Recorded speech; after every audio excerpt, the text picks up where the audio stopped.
The early evening sun cast long shadows across the community center parking lot as Amara Johnson adjusted her backpack.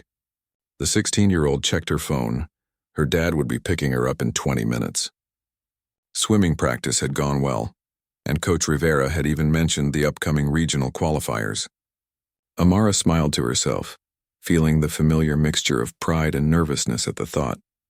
She sat down on a bench to wait, her prosthetic legs occasionally catching the fading sunlight. 3 years had passed since the accident, and most days Amara moved with such confidence that people who didn't know her story wouldn't guess she was an amputee. Her specialized swimming prosthetics were in her bag, the ones that had helped her become one of the top adaptive athletes in the district.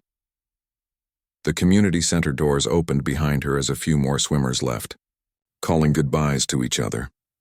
Amara waved to Zoe and Tyler as they headed to their parents' cars. She pulled out her earbuds, ready to listen to the playlist her dad had made for her before competitions.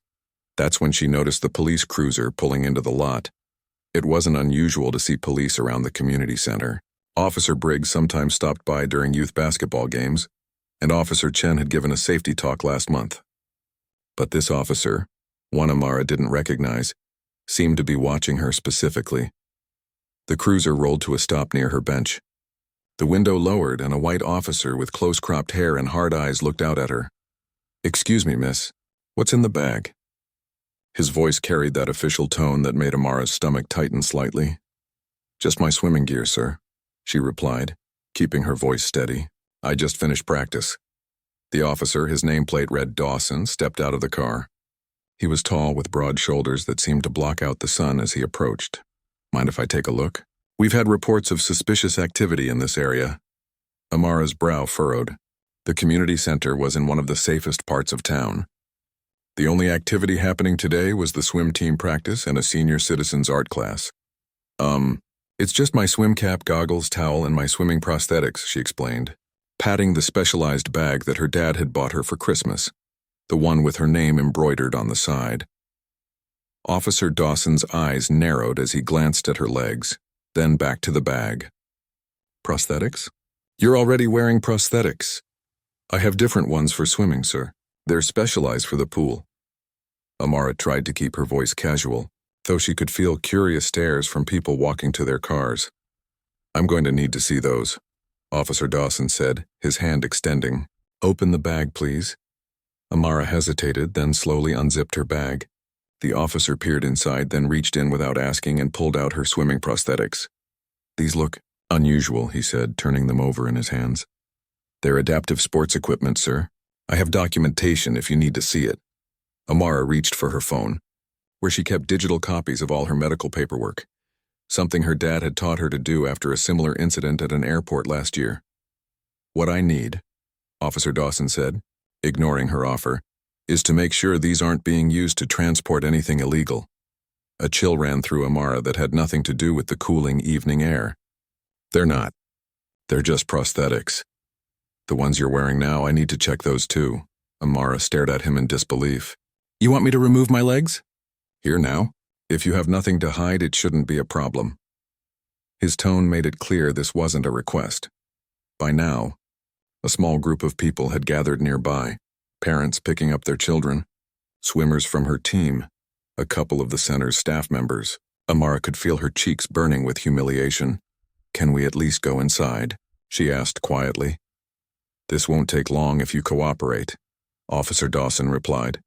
With trembling hands, Amara began the process of removing her everyday prosthetics. 3 years of practice made the motions familiar, but nothing about this felt normal. She sat on the bench, now without her prosthetic legs, while Officer Dawson examined them with unnecessary thoroughness. "These have some weight to them," he commented, turning them over. "What are they made of?" "Carbon fiber composite with titanium components," Amara replied automatically, the way she had answered curious children's questions hundreds of times before. But this felt nothing like those innocent inquiries. Mrs. Patel, one of the center's administrators, approached cautiously. "Is everything all right here?" she asked, looking between Amara and the officer. "Police business, ma'am," Officer Dawson said without looking up. "This young lady is one of our star swimmers," Mrs. Patel continued. "Is there something I can help with?" Just a routine check, he replied dismissively. Amara caught Mrs. Patel's eye and gave a small nod to indicate she was okay, physically at least. Her dignity was another matter entirely. I'm going to call my dad now, Amara said, her voice steadier than she felt. He's a veteran. He'll be able to answer any questions you have. Officer Dawson shrugged. Go ahead. With hands that wouldn't stop shaking, Amara dialed her father's number. He picked up on the second ring. Hey kiddo, I'm just leaving work now. Be there in... Dad! Amara cut in, her voice finally betraying her. There's a police officer here. He's checking my prosthetics, both sets. I'm sitting on a bench without my legs. The silence on the other end lasted only a second, but it felt much longer. Put him on the phone, her father said, his voice calm but with an edge Amara recognized. He wants to talk to you, she said, holding out the phone to Officer Dawson. The officer hesitated, then took the phone. This is Officer Dawson, Riverdale PD.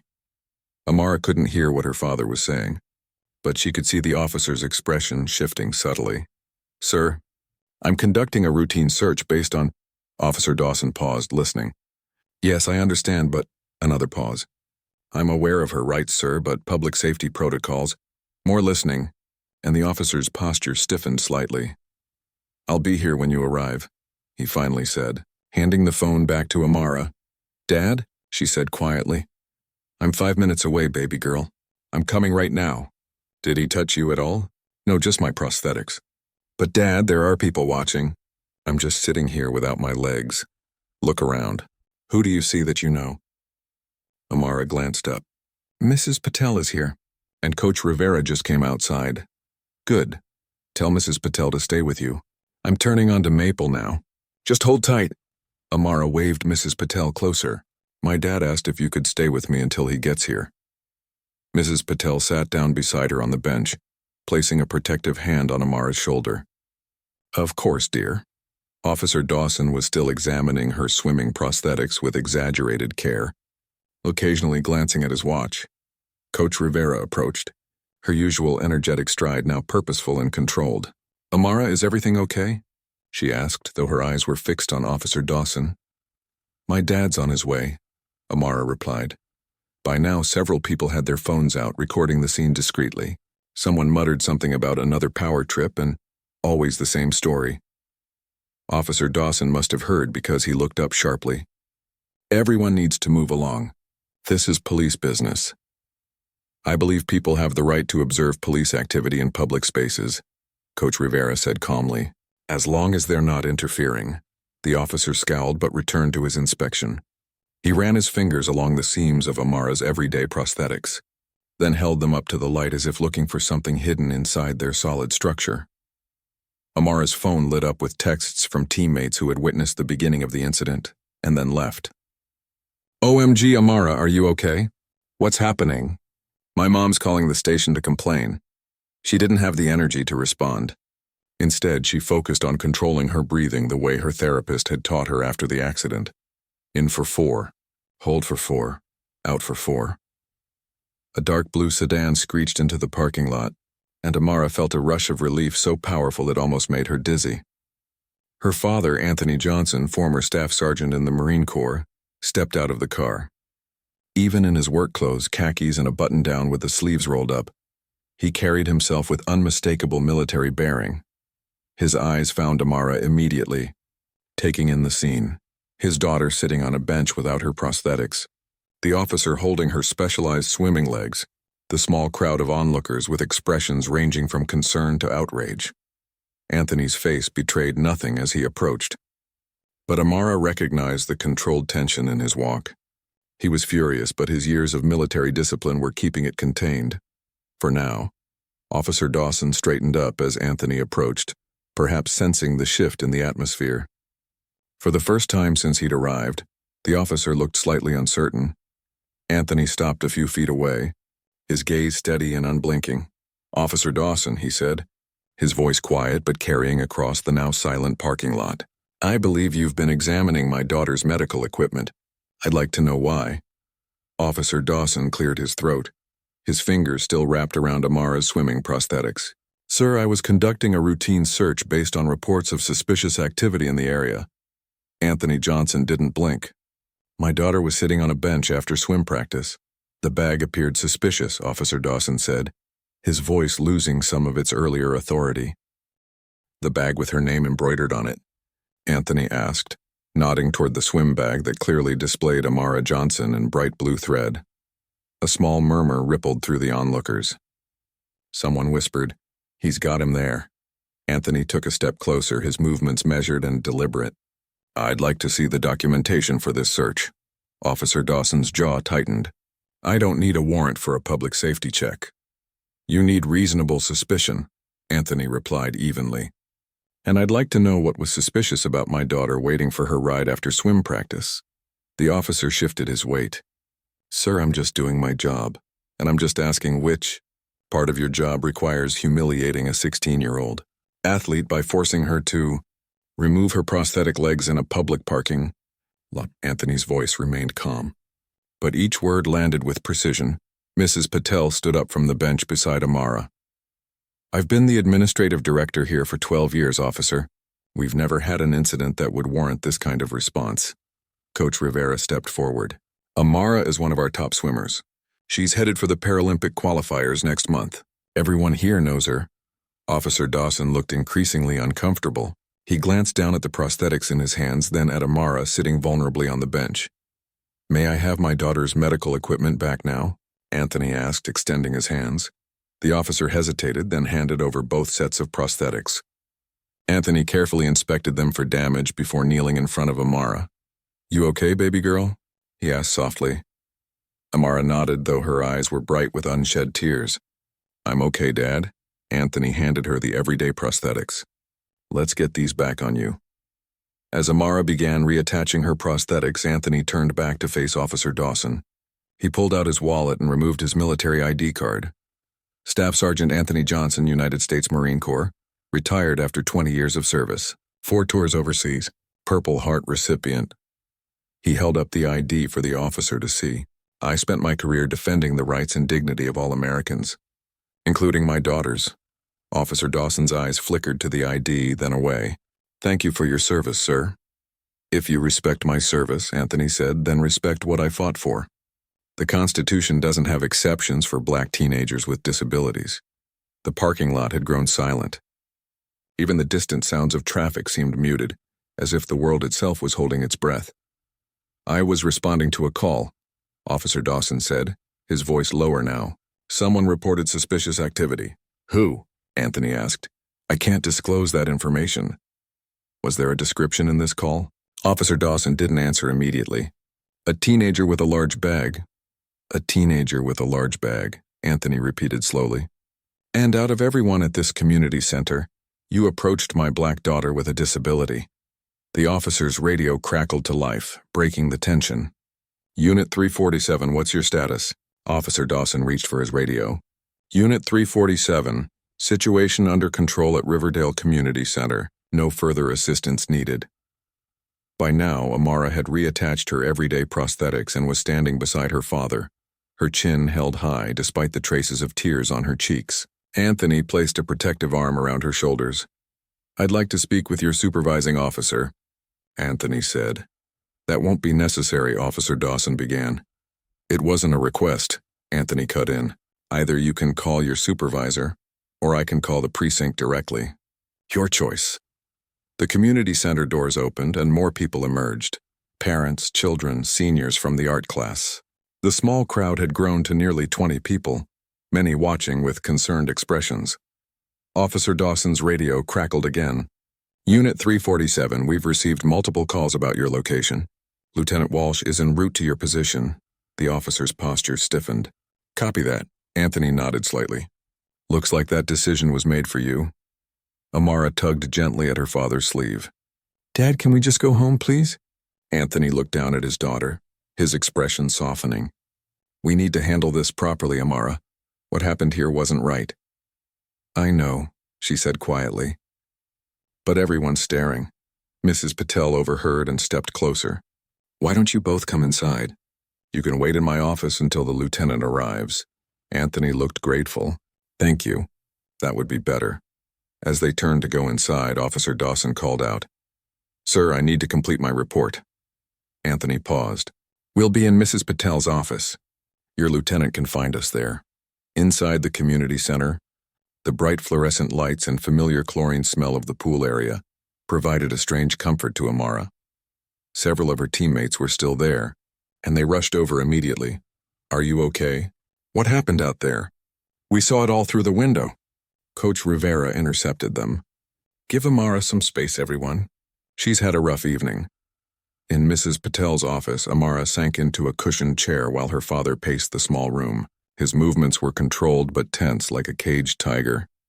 Dad, Amara said softly, you're scaring me a little.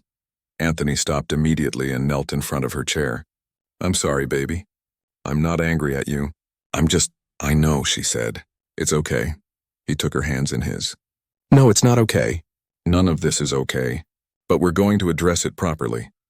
Mrs. Patel knocked gently on the open door. The lieutenant has arrived. Would you like some water or tea before he comes in? Water would be great, thank you, Anthony replied. When Mrs. Patel returned with 2 bottles of water, she was accompanied by a tall woman in a police uniform with lieutenant bars on her collar. Her nameplate read Walsh. Mr. Johnson? Lieutenant Diana Walsh, she said, extending her hand. I understand there was an incident involving Officer Dawson and your daughter. Anthony shook her hand firmly. That's correct. Lieutenant Walsh turned to Amara. I'm very sorry about what happened. Would you be comfortable telling me your side of the story? Amara looked at her father, who nodded encouragingly. I was waiting for my dad after swim practice, she began, her voice gaining strength as she spoke. Officer Dawson pulled up and asked about my bag. When I told him it had my swimming prosthetics, he made me take them out. Then he made me remove the prosthetics I was wearing.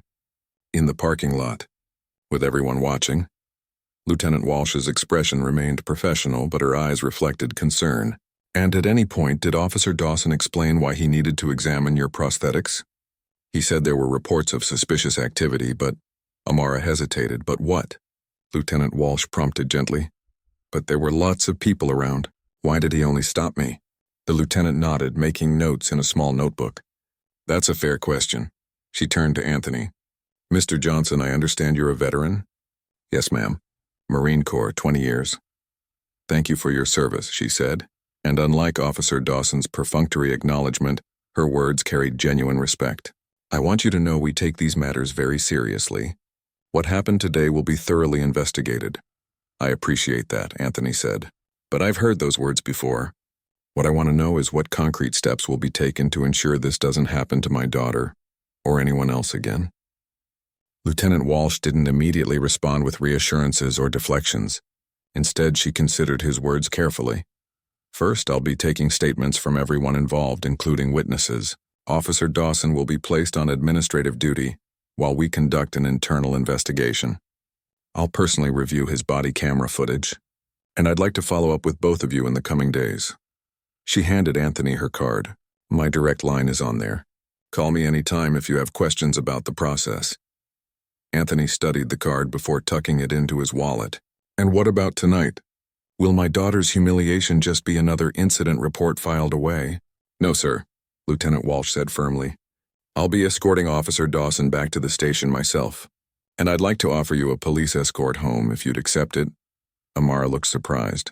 Why would we need an escort? You wouldn't, Lieutenant Walsh clarified. It would be a gesture of respect and an acknowledgement that what happened here tonight was wrong. Anthony and Amara exchanged a look. That won't be necessary, Anthony said finally. But I would like Officer Dawson to apologize to my daughter before we leave. Lieutenant Walsh nodded. I think that's entirely appropriate. Would you be comfortable with that, Amara? Amara straightened in her chair. Yes, I would. I'll arrange it right away, Lieutenant Walsh said, standing. And Mr. Johnson, Ms. Johnson, I truly am sorry this happened. It's not what we stand for. As the lieutenant left to get Officer Dawson, Anthony turned to his daughter with pride in his eyes.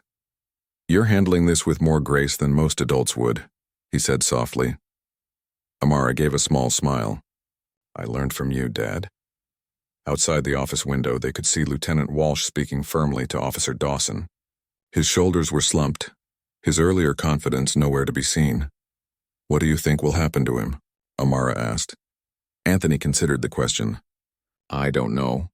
But what matters most is what happens next for him, for the department, and for our community. Lieutenant Walsh returned with Officer Dawson. The change in his demeanor was striking. He could barely meet Amara's eyes as he stepped into the office. "Amara," Lieutenant Walsh said, "Officer Dawson has something he would like to say to you." Officer Dawson stood awkwardly in Mrs. Patel's office, his cap held in his hands. The confidence that had radiated from him in the parking lot was gone, replaced by something that wasn't quite humility but resembled discomfort. He began, then cleared his throat and started again. "I apologize for the way I conducted myself earlier. It was inappropriate to ask you to remove your prosthetics in public." Amara sat perfectly still, her father's hand resting supportively on her shoulder. The office felt too small with all of them inside. Amara and Anthony, Mrs. Patel by her desk, Lieutenant Walsh standing near the door, and Officer Dawson in the middle, looking like he wanted to be anywhere else. "Is that all?" Lieutenant Walsh prompted when Officer Dawson fell silent. The officer shifted his weight. "I was responding to a call, but I should have handled it differently. I apologize for any embarrassment I caused you." Anthony's jaw tightened slightly. The apology was technically there, but it lacked sincerity or real understanding. Amara, however, surprised everyone. "Thank you for apologizing, Officer Dawson," she said, her voice steady. "But I'd like to ask you something." Officer Dawson looked up, clearly not expecting this. "Yes? Did you really get a call about suspicious activity? Or did you just see me and decide I looked suspicious?" The room fell completely silent. Mrs. Patel's eyes widened, and even Lieutenant Walsh seemed taken aback by the teenager's directness. Officer Dawson's face flushed. "I received a call. About a teenager with a large bag," Amara continued. "There were at least 6 other teenagers with large bags in that parking lot." "Why did you only stop me?" Anthony squeezed his daughter's shoulder gently, a gesture of support rather than caution. Officer Dawson glanced at Lieutenant Walsh, who gave him a look that clearly said he needed to answer honestly. "I made a judgment call." "Based on what?" Amara pressed. The officer's discomfort was palpable now. "Based on experience. Based on patterns we're trained to recognize." "You mean based on the color of my skin?" Amara said quietly. Officer Dawson's eyes darted around the room, looking anywhere but at Amara. "That's not... It's okay," Amara interrupted, surprising everyone again. "You don't have to admit it. I already know. I just wanted to see if you knew."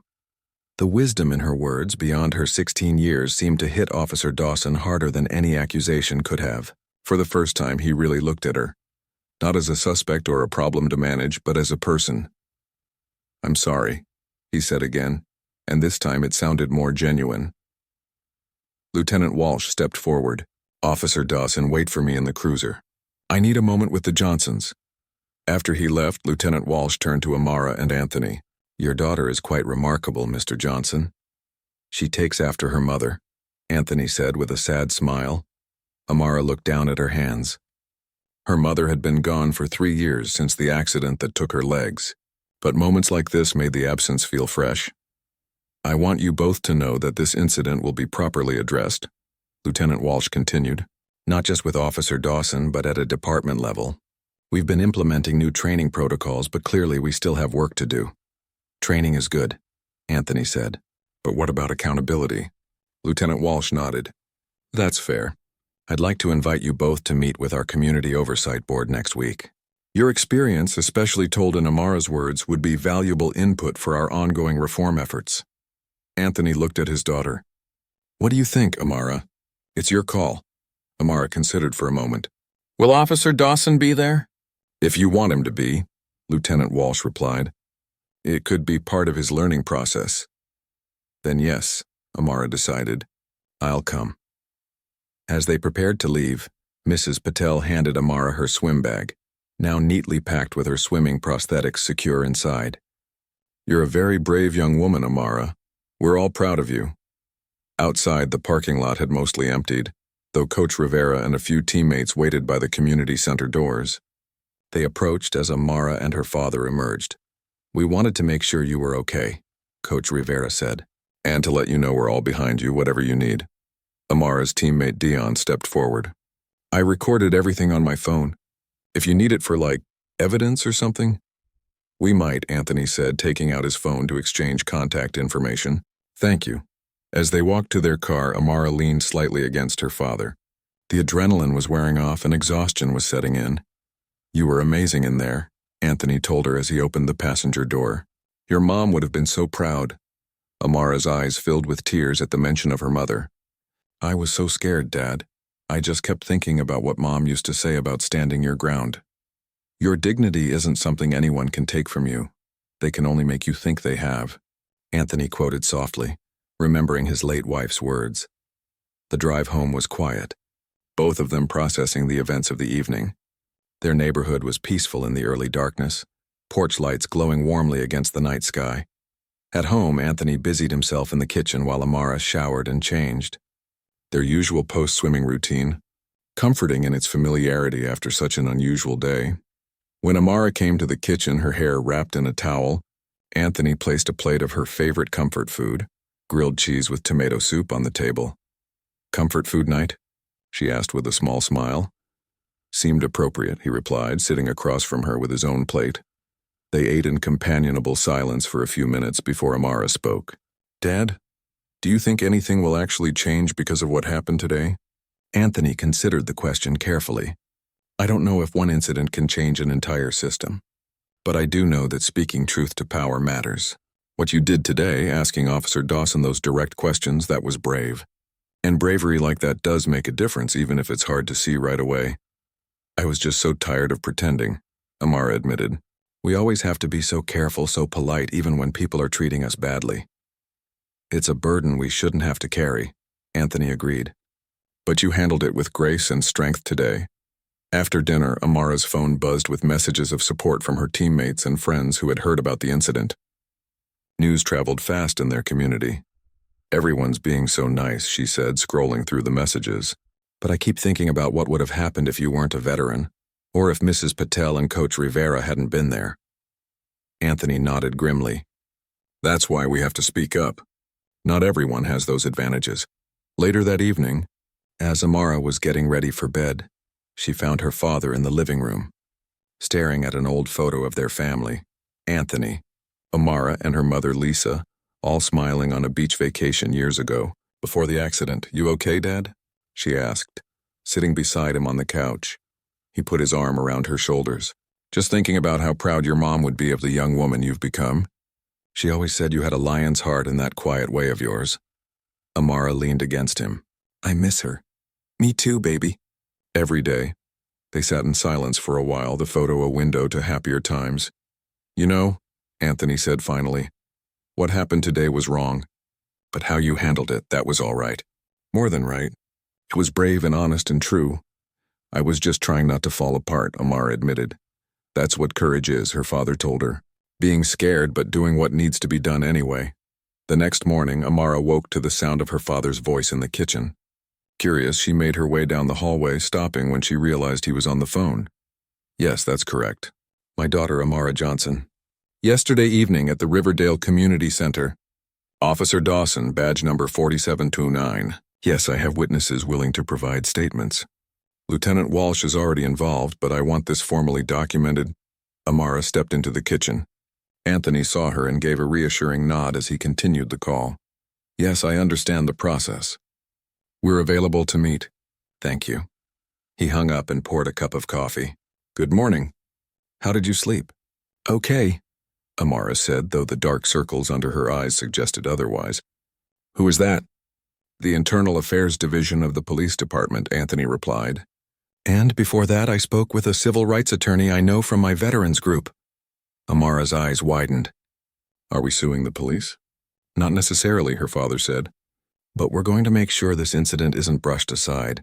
What happened to you was wrong, and we're going to use every proper channel to address it. Amara nodded, then grabbed an apple from the fruit bowl. I don't want to miss practice. Coach Rivera texted that we should still come today. Anthony studied his daughter. Are you sure you're up for it? No one would blame you for taking a day off. I'm sure, Amara said firmly. I can't hide from the world because one officer made me feel small. Besides, regionals are coming up. As they drove to the community center, Amara was quiet, gazing out the window. The same route they took every day now felt different somehow. You know, Anthony said as they approached the center. Whatever happens with the police department, with Lieutenant Walsh's promises, with all of it, I want you to remember something. What's that? Amara asked. You stood your ground yesterday. You asked hard questions that grown adults are often afraid to ask. That matters no matter what happens next. Amara smiled, a small, thoughtful smile. Thanks, Dad. As they pulled into the parking lot, the same one where everything had happened just yesterday, they were surprised to see a small group gathered by the entrance. Coach Rivera was there. Along with Mrs. Patel, several teammates, and even some community members Amara recognized but didn't know by name. What's going on? Amara asked as they parked. Anthony shook his head, equally confused. I don't know. As they got out of the car, Coach Rivera stepped forward. Morning, Johnsons, she said with a warm smile. We wanted to make sure Amara knew she has support when she walked in today. Mrs. Patel nodded. The community center should be a safe space for everyone. We're here to make sure it is. Amara's teammate Dion held up a homemade sign that read, Swimmers Against Injustice. This is for you, he said, handing it to her. We all signed it on the back. Tears pricked at Amara's eyes as she turned the poster over to see dozens of signatures and messages of support. Anthony looked around at the gathered faces, feeling a swell of emotion. Thank you all, he said simply. As they walked inside together, not just Amara and her father, but an entire community, Amara felt something she hadn't expected to feel so soon after yesterday's humiliation. Hope. And somewhere, deep inside, she felt a quiet certainty that this wasn't the end of the story, but the beginning of something important. The community center pool echoed with splashes and coach whistles as Amara sliced through the water.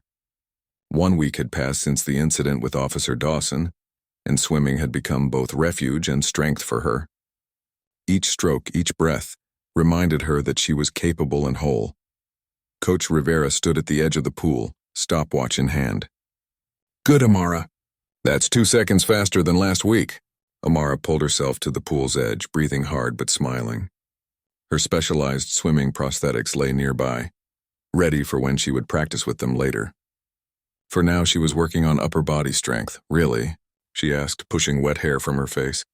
2 whole seconds? Really? Coach Rivera confirmed with a grin. Whatever fire got lit under you, it's working. Amara glanced at the bleachers where her father sat watching, laptop open as he worked remotely to be present for her practices this week. He gave her a thumbs up. After practice, as they walked to the car, Anthony closed his laptop and sighed. Everything okay? Amara asked. Just work stuff, he said, but his expression suggested otherwise. Dad, come on. I can tell when something's bothering you. Anthony unlocked the car before answering. The meeting with the police department oversight board is tomorrow, he said finally. Lieutenant Walsh called to confirm. Amara slid into the passenger seat. I remember. 5 o'clock, right? Right, and... Anthony hesitated. Officer Dawson will be there. Lieutenant Walsh thinks it would be valuable for his, quote, growth and understanding. I know, Amara said quietly. She told me when she called yesterday. Anthony looked surprised. She called you directly? She wanted to make sure I was comfortable with him being there. I told her I was. And are you, really? Anthony studied his daughter's face. You don't have to do this, you know. We could request a meeting without him. Amara buckled her seatbelt and considered the question. I think I need to see him again, she said finally. Not for him, but for me. To show myself that I'm not afraid. Pride and concern battled in Anthony's expression. You're so much like your mother sometimes. That evening, as Amara finished her homework at the kitchen table, the doorbell rang. Anthony opened it to find Mrs. Patel standing on their porch holding a folder. I hope I'm not interrupting, she said. I wanted to drop this off before tomorrow's meeting. Anthony invited her in. Not at all. What is it? Mrs. Patel placed the folder on the counter. Letters of support from community center members and staff. Everyone from our senior art class to the kids' swim team wanted to add their voices. There are also statements from people who witnessed what happened. Amara joined them, curiosity drawing her from her studies. For the oversight board meeting? Yes, Mrs. Patel nodded. And something else. The community center board had an emergency meeting yesterday. We're implementing new policies for police interactions on our premises. No one will ever again be subjected to what you experienced, Amara. Anthony opened the folder, thumbing through dozens of letters. This is incredible. People care, Mrs. Patel said simply. What happened was wrong and the community wants to stand with you. After she left, Amara and her father sat at the kitchen table reading through the letters. Some were typed and formal, others handwritten with childish drawings in the margins. Each expressed outrage at what had happened and support for Amara. I had no idea so many people even knew about it, Amara said, touched by a note from an elderly man in the water aerobics class who wrote that his granddaughter also used prosthetics. Word travels fast, Anthony replied, and injustice tends to get people's attention. The next day at school, Amara found it hard to concentrate. Her thoughts kept drifting to the upcoming meeting, imagining what she would say, how Officer Dawson would react. By the time the final bell rang, her stomach was in knots. Her father was waiting in the pickup lane. How was school? He asked as she slid into the passenger seat. Fine, she said automatically, then corrected herself. Actually, I was distracted all day thinking about the meeting. Anthony nodded. That's understandable. We still have a few hours. Want to grab an early dinner first? They stopped at Amara's favorite diner, where the comfort of familiar food helped settle her nerves. As they ate, Anthony offered gentle advice. Just speak your truth, he said. You don't need to make it pretty or polished. Just say what happened and how it made you feel. What if they don't listen? Amara asked, pushing French fries around her plate. What if nothing changes? Anthony considered this. Change usually comes in small steps, not all at once. But each step matters. Sometimes just speaking up is the most important part. The police station was a modern building of glass and concrete, surprisingly bright inside with community outreach posters lining the walls. Lieutenant Walsh met them in the lobby. Thank you for coming, she said, shaking both their hands. The board is ready whenever you are. We have 8 members present today, including the chief of police and 2 civilian oversight representatives. And Officer Dawson? Anthony asked. He's waiting in a separate room, Lieutenant Walsh explained. He'll join us when you're ready. Amara took a deep breath. I'm ready now. The meeting room was arranged with a long table at one end where board members sat, and chairs facing them for visitors. Lieutenant Walsh showed Amara and Anthony to their seats, then took her own place at the table. The police chief, a gray-haired man with kind eyes that contrasted with his stern expression, introduced himself and the other board members. Ms. Johnson, Mr. Johnson, thank you for being here. We understand this past week has been difficult for you. Amara nodded, suddenly finding it hard to speak. Before we begin, the chief continued, I want to assure you that we take this matter very seriously. What happened at the community center was not in line with our department's values or training. Anthony leaned forward slightly. With all due respect, sir, we're here because it was very much in line with the actual behavior of one of your officers. A tense silence followed before a woman in civilian clothes, one of the oversight representatives, spoke up. You're absolutely right, Mr. Johnson, and that's why we're here. To address the gap between our stated values and the lived experience of community members like your daughter. The tension in the room eased slightly. The chief nodded to Lieutenant Walsh, who opened a file. For the record, she said, I've reviewed Officer Dawson's body camera footage, interviewed witnesses, and taken statements from all involved parties. The facts of the case are not in dispute. She summarized the incident clearly and without embellishment. When she finished, the board members' expressions ranged from concern to openly troubled. Ms. Johnson, the chief said, turning to Amara, would you be willing to tell us, in your own words, about your experience? Amara felt all eyes on her. Her father's hand found hers under the table, a gentle squeeze of support. She took a deep breath and began to speak. Her voice shook at first, but grew stronger as she described waiting after swim practice Officer Dawson's approach. The humiliation of being forced to remove her prosthetics in public. She spoke about fear, about feeling powerless, about wondering if this would happen again. The worst part, she said, wasn't the physical discomfort or even the embarrassment. It was knowing that he saw me as a threat first and a person second, that no matter what I achieve or who I become, some people will always see my skin color before they see me. When she finished, the room was silent. Several board members were taking notes, but all eyes remained fixed on her with expressions ranging from sympathy to what looked like genuine regret. Thank you, Ms. Johnson, the chief said quietly. Your courage in sharing this with us is commendable. The civilian oversight representative spoke again. Would you be comfortable if Officer Dawson joined us now? Amara nodded, sitting up straighter in her chair. Lieutenant Walsh stepped out and returned moments later with Officer Dawson. He looked different in a suit instead of his uniform, smaller somehow, less imposing. He took a seat across the room, not meeting Amara's eyes. The chief addressed him directly. "Officer Dawson, you've reviewed the footage from your body camera and heard the department's findings. Do you have anything to say to Ms. Johnson?" Officer Dawson finally looked up. The cockiness that had defined him during their first encounter was gone, replaced by something that looked like genuine discomfort, perhaps even shame. "Ms. Johnson," he began, his voice quieter than Amara remembered. "I've had a week to think about what happened. I've watched the footage several times. I've spoken with Lieutenant Walsh and I've done a lot of reflecting."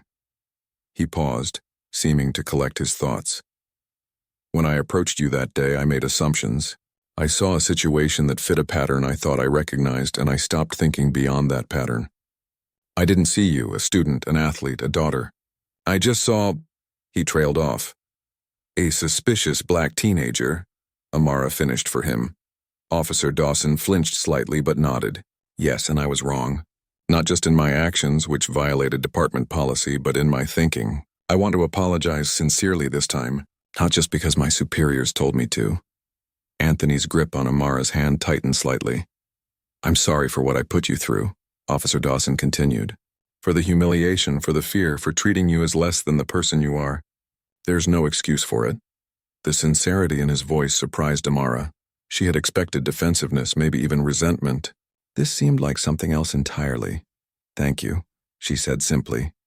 The meeting continued for another hour. The board outlined changes already being implemented. Updated training protocols, community engagement initiatives, revised procedures for interactions with disabled individuals. They asked for Amara and Anthony's input on what more could be done. As the meeting concluded, the chief addressed them one final time.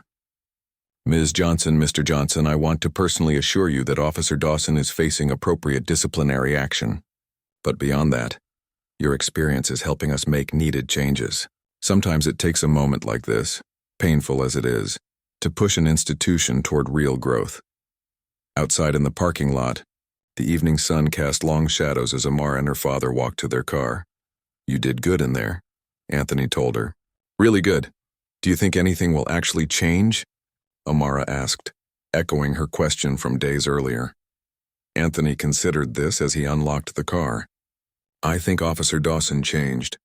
I could see it in his face, hear it in his voice. And if one person can change, maybe others can too," Amara finished. As they drove home, the setting sun painted the sky in brilliant oranges and purples. Amara watched the colors shift and transform, thinking about change, how painful it could be, but also how necessary. "Dad?" she said after a while. "I think Mom would be proud of us." Anthony smiled, his eyes briefly shining with unshed tears. "Yeah, baby girl, I think she would." 6 months had passed since that evening at the community center. The regional swimming competition had come and gone, Amara placing second in her division, a victory that had her teammates lifting her onto their shoulders in celebration. Life had moved forward, as it always does, but with subtle changes that rippled through their days. The morning dawned bright and clear, a perfect Saturday in early spring. Amara sat at the kitchen table, a letter in her hands, reading it for the third time. "I still can't believe it," she said, looking up at her father, who was flipping pancakes at the stove. Anthony glanced over his shoulder with a smile. "Believe it. You earned it." The letter was from the Paralympic Development Program, inviting Amara to a summer training camp for promising young athletes. Her times at regionals had caught the attention of a national coach. "Do you think Mom would have been surprised?" Amara asked, carefully folding the letter and returning it to its envelope. Anthony brought 2 plates of pancakes to the table and sat across from her. "Not even a little bit. She always said you could do anything you set your mind to." They ate in comfortable silence for a few minutes before Anthony spoke again. "There's something else today, isn't there?" Amara nodded, her expression growing more serious. "The community forum at the police department." Lieutenant Walsh asked if I would speak. "And you said yes?" "I did." Amara pushed her pancakes around her plate. "I'm nervous, though. It's one thing to talk to the oversight board. It's another to speak in front of the whole community." Anthony reached across the table and squeezed her hand. "You've got this. Just speak your truth like you always do." Later that morning, they drove to the community center where the forum was being held. The parking lot was fuller than Amara had ever seen it. Cars spilling into the grass alongside the building. "Looks like a good turnout," Anthony remarked as they found a spot near the back. Inside, the gymnasium had been transformed with rows of chairs facing a small stage. People of all ages filled the seats. Families with children, elderly couples, teenagers, community leaders. Amara recognized many faces. Mrs. Patel directing volunteers, Coach Rivera saving seats near the front, teammates waving when they spotted her. Lieutenant Walsh approached as they entered. "Thank you for coming, Amara. We have a seat for you on the panel, if you're still comfortable speaking." Amara nodded, though butterflies danced in her stomach. "And Mr. Johnson, there's a place for you as well, if you'd like to join the discussion." Anthony looked surprised. "I didn't realize I was on the program. The chief thought it would be valuable to have your perspective as both a parent and a veteran," Lieutenant Walsh explained. "But only if you're willing." Father and daughter exchanged glances. "I'm in if you are," Anthony said. The panel consisted of the police chief, Lieutenant Walsh, 2 community representatives, a social worker, and now Amara and Anthony. As they took their seats on stage, Amara scanned the audience. In the third row, she spotted a familiar face, Officer Dawson, in civilian clothes, sitting quietly with who appeared to be his wife and teenage son. The forum began with the chief addressing the gathered community. He spoke about the changes implemented in the police department over the past 6 months, new training protocols, community engagement initiatives, a civilian ride-along program, and updated procedures for interactions with disabled individuals. But perhaps the most important change, he concluded, has been in our mindset, and for that we owe a debt of gratitude to a young woman whose courage forced us to confront uncomfortable truths. He gestured toward Amara, and the audience applauded. Some even stood, including Mrs. Patel and Coach Rivera. Lieutenant Walsh spoke next, outlining specific policy changes and inviting community feedback. Then it was Amara's turn. She approached the microphone, her heart pounding. 6 months ago, she'd been a teenager waiting for a ride after swim practice. Now she was addressing hundreds of people, including the very police officer who had humiliated her. "My name is Amara Johnson," she began, her voice steadier than she felt. 6 months ago, I was forced to remove my prosthetic legs in the parking lot outside this building because an officer saw me as a threat rather than a person. A hush fell over the audience as she recounted her experience, not with anger, but with clear-eyed honesty. "That day changed me," she continued. "At first I was afraid. Then I was angry. But eventually I realized that what happened could either break me or become a catalyst for something better. I chose the second option." She looked directly at Officer Dawson in the audience. He met her gaze, nodding slightly in acknowledgement. "I've learned that change is possible, but it requires 3 things: truth, accountability, and willingness. We need to be honest about the problems in our community. Those responsible need to be held accountable. And all of us need to be willing to do the hard work of building something better." As she returned to her seat, the applause was thunderous. Anthony squeezed her shoulder, pride evident in his eyes. The forum continued with Anthony sharing his perspective as a veteran who had fought for American ideals, only to see his daughter treated as less than a full citizen. Other community members spoke about their experiences, both positive and negative, with local law enforcement. The discussion was sometimes tense, occasionally emotional, but consistently respectful. Near the end, a hand raised in the third row. The moderator nodded and Officer Dawson stood. "My name is Thomas Dawson," he said, his voice carrying in the now quiet gymnasium. "Many of you know me as the officer involved in the incident with Amara Johnson." Murmurs rippled through the crowd. I could make excuses. I could point to stress or training or protocols. But the truth is simpler and harder to face. I made assumptions based on race that led me to treat a young woman with extreme disrespect. He paused, gathering himself. The past 6 months have been difficult. I've had to confront biases I didn't want to admit were there. I've completed additional training, yes, but more importantly, I've done a lot of soul searching. Officer Dawson turned slightly to face Amara directly. Ms. Johnson, you could have just filed a complaint and moved on.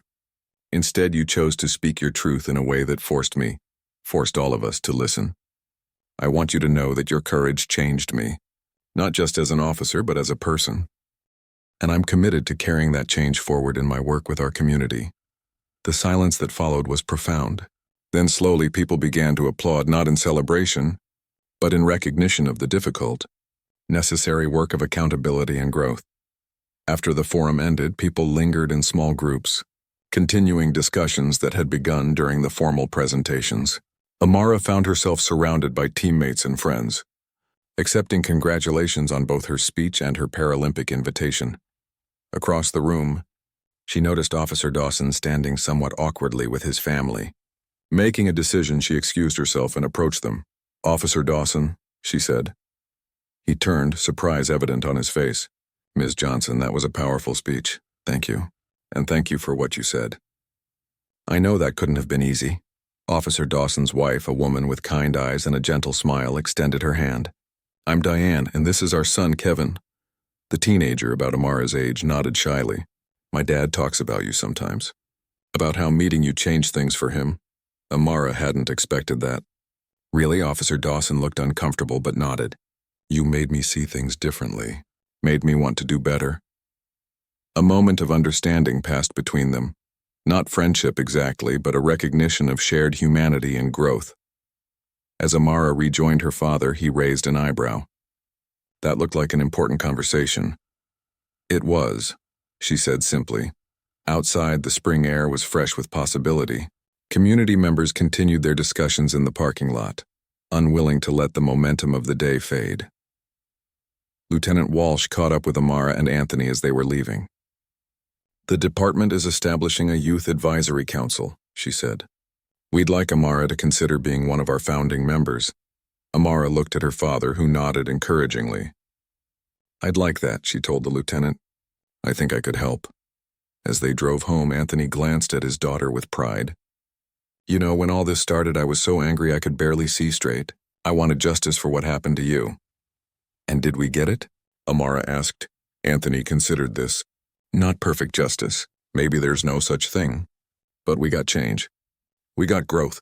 We got a community willing to face hard truths together. That's worth something." Amara nodded, watching the familiar streets pass by. "I've been thinking about Mom a lot lately." "Me too. She always said that. Standing up for yourself isn't just about you, it's about making space for others to stand too." Anthony smiled at the memory. She was right about that, like she was about most things. That evening, as the sun set, Amara sat on their back porch looking at her Paralympic invitation again. The journey ahead would be challenging. Intensive training, high expectations, fierce competition. But after the past 6 months, those challenges seemed manageable. Her father joined her, handing her a mug of hot chocolate despite the mild evening. It was their tradition, these porch talks with sweet drinks dating back to when she was small. "What are you thinking about?" he asked, settling into the chair beside her. "The future," Amara replied. "My swimming, the youth council, all of it." "Excited? Nervous? Both." She took a sip of her drink. "But mostly grateful." Anthony raised an eyebrow. "Grateful after everything that happened?" Amara looked out at the darkening sky, thoughtful. "I'm not grateful it happened, but I'm grateful for what came after. For the people who stood up with us. For the changes that might help someone else." Her father nodded slowly. "Your mother would say that's how healing works. Not by forgetting the pain, but by finding meaning in it." They sat in comfortable silence as stars appeared one by one in the evening sky. Tomorrow would bring new challenges, new opportunities. The Paralympic training would begin soon. The Youth Advisory Council would meet for the first time next month. Life would continue to unfold in unexpected ways, but tonight, in this moment of quiet reflection, Amara felt something she hadn't fully expected to find in the aftermath of that painful day 6 months ago. A sense of purpose, clear and true as the evening star. "Dad?" she said softly. I think we're going to be okay." Anthony reached over and took his daughter's hand, his eyes reflecting the same quiet certainty she felt. "Yeah, baby girl, I think we are."